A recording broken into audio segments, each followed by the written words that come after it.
प्राचीन मिस्र, फिरौन और पिरामिडों का देश। एक सभ्यता जो हजारों सालों तक फली फूली, लेकिन नील नदी की चमकदार सतह के नीचे एक छिपा हुआ रहस्य बहता है। यह गुप्त समाजों और उनके रहस्यमय कामों की कहानियां कहता है। रहस्य में डूबे ये समूह कल्पना से परे शक्ति रखते थे। उनका प्रभाव समाज के निचले तबके से लेकर फिरौन के सर्वोच्च पद तक फैला हुआ था।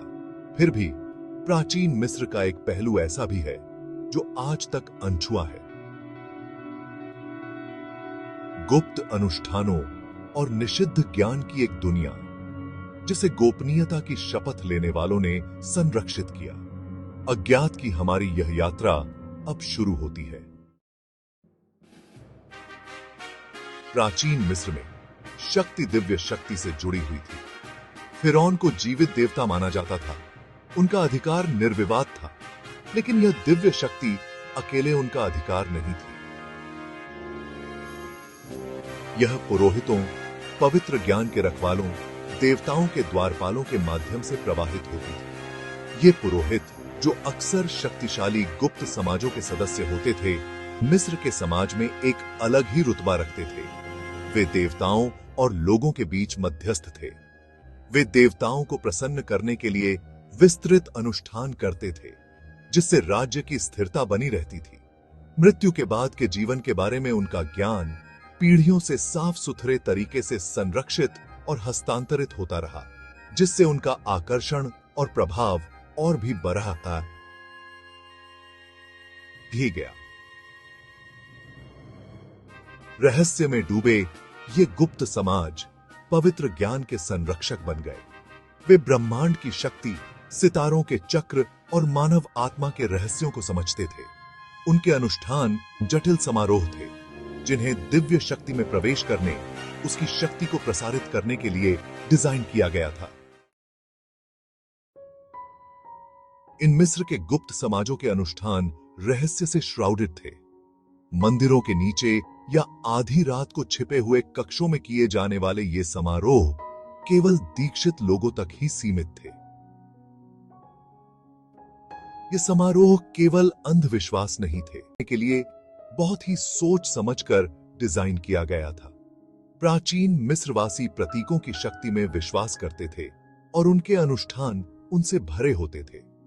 हर मुद्रा, हर मंत्र, हर प्रसाद का एक गहरा अर्थ था। ब्रह्मांडीय शक्तियों से उनका एक संबंध था, जिन्हें वे प्रभावित करना चाहते थे।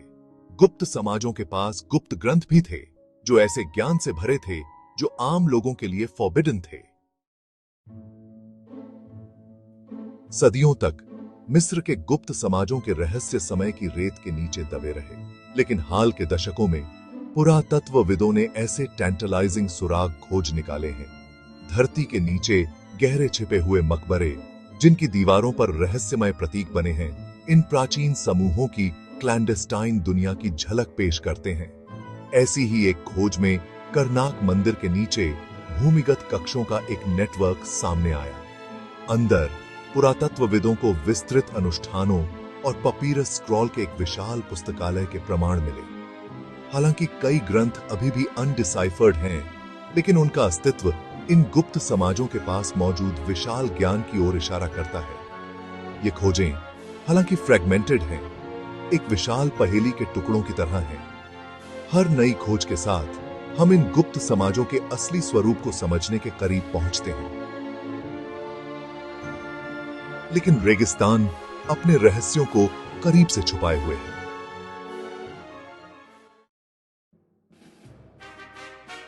भाग 5, मिस्ट्री स्कूल, शक्ति का निर्माण। इन गुप्त समाजों के भीतर और भी विशिष्ट समूह मौजूद थे। मिस्ट्री स्कूल ये पारंपरिक अर्थों में स्कूल नहीं थे, बल्कि गहन आध्यात्मिक और बौद्धिक विकास के केंद्र थे।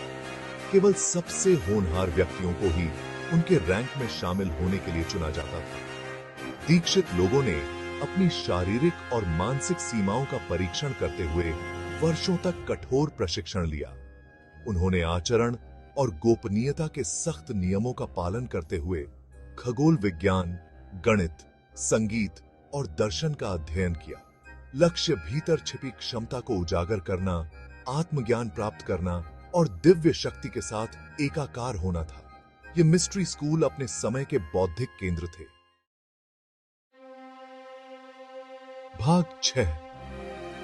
फिरौन के कान में फुसफुसाहट। इन गुप्त समाजों का प्रभाव सत्ता के उच्चतम स्तर तक फैला हुआ था। फिरौन अपनी दिव्य स्थिति के बावजूद पुरोहितों और दीक्षित लोगों की सलाह पर बहुत अधिक निर्भर थे। प्राचीन ज्ञान में डूबे और अनदेखी दुनिया के ज्ञान रखने वाले ये सलाहकार शासकों के फैसलों पर काफी प्रभाव रखते थे। रहस्य से श्राउडेड यह रिश्ता प्राचीन मिस्र में सत्ता की असली प्रकृति के बारे में दिलचस्प सवाल खड़े करता है। क्या वाकई फिरौन का नियंत्रण था?